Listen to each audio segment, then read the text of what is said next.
Halo teman-teman, pada kesempatan ini kita akan membahas tentang salah satu contoh kasus yang sering dipertanyakan oleh teman-teman di seputar dunia kerja terkait karyawan yang bekerja jarak jauh, lalu upah minimum mana yang berlaku.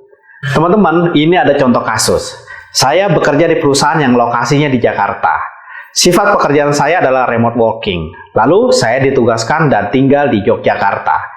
Tidak ada kantor cabang di Jogja, akan tetapi gaji saya mengikuti UMP Jogja dan tidak mengikuti UMP Jakarta.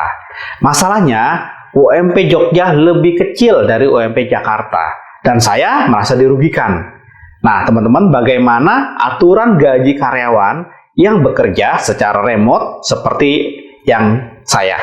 Apakah mengikuti UMP di tempat perusahaan yang saya berada atau mengikuti UMP tempat tinggal saya bekerja?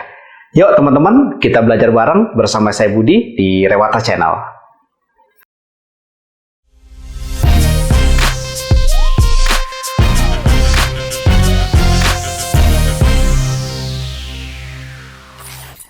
Teman-teman, berkembangnya teknologi informasi dan pasca terjadinya pandemi COVID-19, banyak pekerja yang tidak hanya dilakukan di dalam kantor, tetapi juga work from home atau lebih sering disebut dengan kerja remote atau remote working. Lalu apa yang dimaksud dengan remote working? Remote working adalah bekerja dengan kontrol kerja jarak jauh, yang pelaksanaan kerjanya dapat dilakukan di mana saja. Kemudian, menjawab pertanyaan pada kasus tersebut, sepanjang penelusuran kami di dalam peraturan perundang-undangan terkait ketenagakerjaan, belum ada ketentuan secara tersurat dan terperinci mengenai upah minimum manakah yang berlaku bagi karyawan yang bekerja jarak jauh. Apakah upah minimum tempat perusahaan berada atau tempat keberadaan dari pekerja?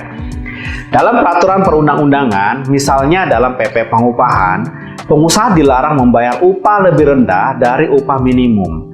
Upah minimum adalah upah bulanan terendah, yaitu upah tanpa tunjangan atau upah pokok dan tunjangan tetap.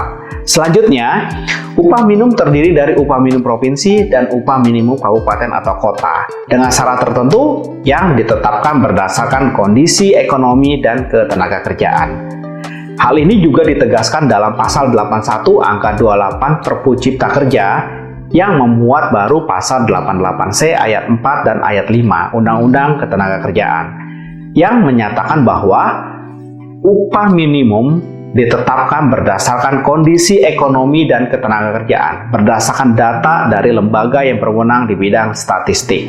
Akan tetapi, baik dalam Perpu Cipta Kerja maupun PP Pengupahan tidak disebutkan secara tegas upah minimum manakah yang berlaku. Selain itu, juga tidak diatur secara tegas mengenai penentuan upah minimum berdasarkan kondisi ekonomi dan ketenagakerjaan tersebut didasarkan pada lokasi perusahaan berada atau lokasi pekerja berada.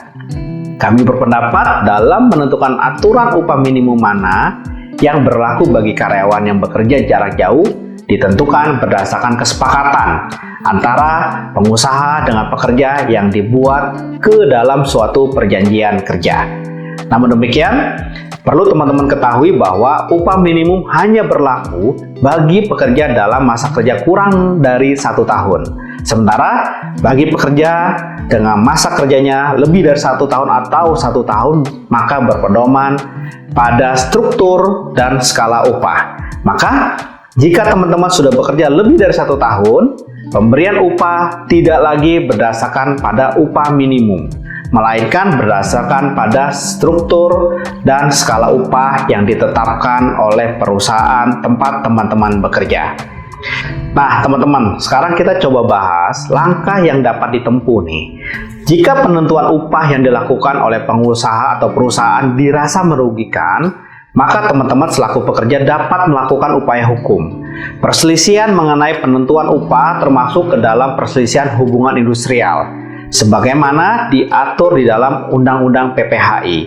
Teman-teman dapat mengajukan gugatan perselisihan kepentingan yang timbul dalam hubungan kerja karena tidak adanya kesesuaian pendapat mengenai pembuatan dan atau perubahan syarat-syarat kerja yang ditetapkan dalam perjanjian kerja atau peraturan perusahaan atau perjanjian kerja bersama.